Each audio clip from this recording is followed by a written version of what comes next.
Desde Abraham a Moisés y desde Moisés a Jesús, nadie se libra. Todos los creyentes hemos experimentado la hostilidad del entorno.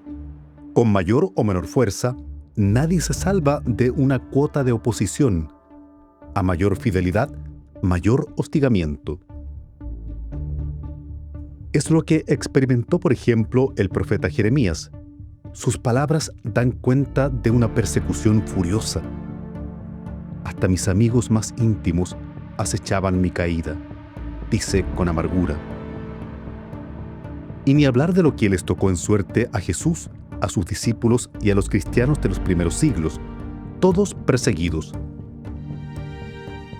Pero aquellas persecuciones tenían algo en común. Sea como fuere, luchaban contra una fuerza visible, concreta y declarada. Y además, en todo momento sentían el aliento del Señor que les decía: no teman, si se mantienen fieles a mí, yo los protegeré. Ustedes valen más que los pájaros del monte. Y con esa convicción, aparte del cobijo de la comunidad, los primeros discípulos enfrentaron la espada y el poder de Roma, y también las risas y el menosprecio de algunos intelectuales griegos. No obstante la oposición, en su gran mayoría se mantuvieron fieles. Y no solo eso. Dicen las crónicas de los mártires que mientras más los perseguían, más se fortalecía su fe y más gente se convertía al cristianismo. Y en los siglos venideros ocurrió algo semejante. La Iglesia se enfrentó a los bárbaros que saqueaban sus templos y ciudades, a los protestantes y sus reformas. Sufrió el flagelo de las herejías y los cismas, y también las traiciones, el apetito de riquezas y de poder, y la doble vida dentro del propio clero. En la época moderna, nos desafiaron los enconados debates entre fe y razón.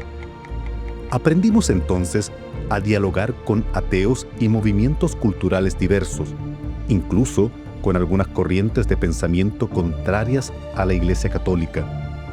Pero siempre estuvo presente ese elemento común: fuerzas opositoras visibles y concretas. Eso, hasta ahora, cuando los cristianos enfrentamos quizás al peor oponente. Razón y esperanza es una invitación a encontrarte con Dios y a dialogar con Él a través de su palabra, de los acontecimientos del mundo y de tu propia vida. Bienvenidos. Fuerzas opositoras visibles y concretas.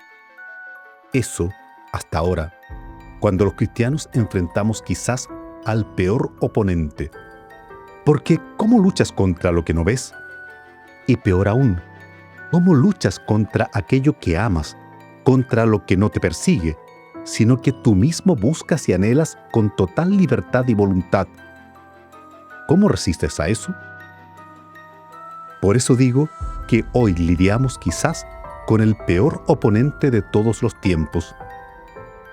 Ese obstáculo invisible puede ser comparado a un perfume exquisito, a una melodía encantadora o al ambiente más cómodo que podamos imaginar. Y aún así, contiene un poder letal. Puede llevarnos al extremo de perder el sentido de nuestras vidas, a romper con los valores que nos sostienen y destruir a las personas que nos aman. Y en consecuencia, a dar la espalda a Jesús sin que ni siquiera nos demos cuenta. Porque una fuerza así no actúa como un poder abierto, evidente y desafiante. Al contrario, se acerca como una sombra fresca en días sofocantes, como susurro de aliento en el fracaso. Me refiero a la sociedad de la seducción que hoy habitamos. Así la llama Gilles Lipovetsky. Una sociedad que nosotros hemos construido ladrillo a ladrillo y minuto a minuto. Una sociedad a la que nos entregamos con absoluto placer y libertad. Nos alimentamos de ella y ella se alimenta de nosotros, reforzando así la seducción. En la sociedad de la seducción, el valor supremo no es el amor, ni la verdad o la justicia o la paz. Es el placer el que tiende a convertirse en valor fundamental. Y cuando eso ocurre, el deber cede paso al deseo. Ese es hoy el imperativo social, la satisfacción inmediata de todos los deseos. Dice Lipovetsky que la seducción, antes reservada sobre todo al plano de la conquista amorosa, se salió, o la sacamos, de ese mundo y terminó por reorganizar todos los ámbitos de la vida humana: la política, el trabajo, la educación, la familia, el descanso, todo. También la experiencia de la fe. Parece que hoy todo tiene que gustar y emocionar, si no, no sirve. El problema es que el Evangelio no cabe en esa lógica y, en consecuencia, para muchos termina siendo un sentimiento pasajero, insignificante.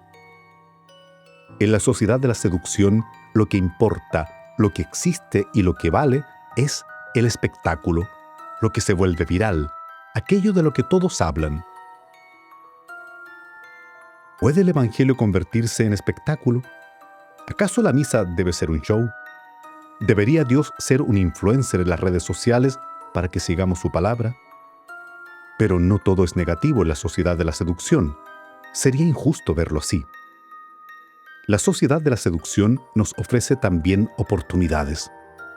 Por ejemplo, comunicar con belleza, claridad y cercanía, cuidar las celebraciones litúrgicas y valorar la pertenencia a una comunidad creyente, usar los medios actuales para anunciar el Evangelio y despertar el corazón antes que informar la mente. Pero también hay más de un riesgo. El gran peligro es reducir el Evangelio a mero espectáculo, sin compromisos duraderos, sin impacto real en la vida. Buscar likes en vez de personas reales. Confundir emoción con conversión y sustituir la verdad por entretenimiento. Por eso, la invitación que les hago no es a intentar huir de la sociedad de la seducción. Vivimos en ella. Intentar huir sería lo mismo que para un pez tratar de vivir fuera del agua. Los invito más bien a abrir los ojos, a no entregar el alma a lo primero que brilla y encanta, a no alimentar la hoguera de la seducción. Porque para un cristiano, en estos tiempos, la pregunta clave no es quién te persigue, de quién debes huir o de quién esconderte. La pregunta es a quién entregas el alma.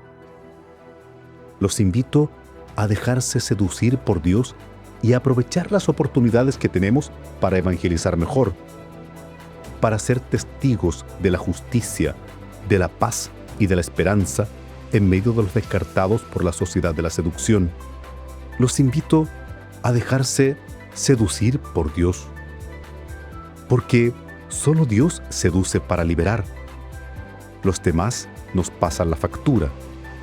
Solo para Dios valemos más que todos los pájaros del campo. Así, liberados por el amor de Dios, pasamos de seducidos a seductores. ¿No es acaso eso lo que reconocemos en los santos? ¿No es eso lo que provoca en el mundo un testigo de Cristo? Encanta, motiva y seduce, pero no para muerte ni esclavitud, sino para la vida. Recuerda la pregunta para el camino.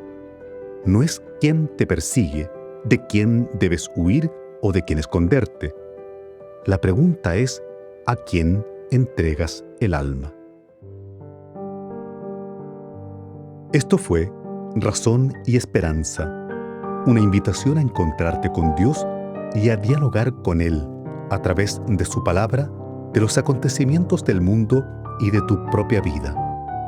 Te deseamos un excelente camino y que Dios te bendiga.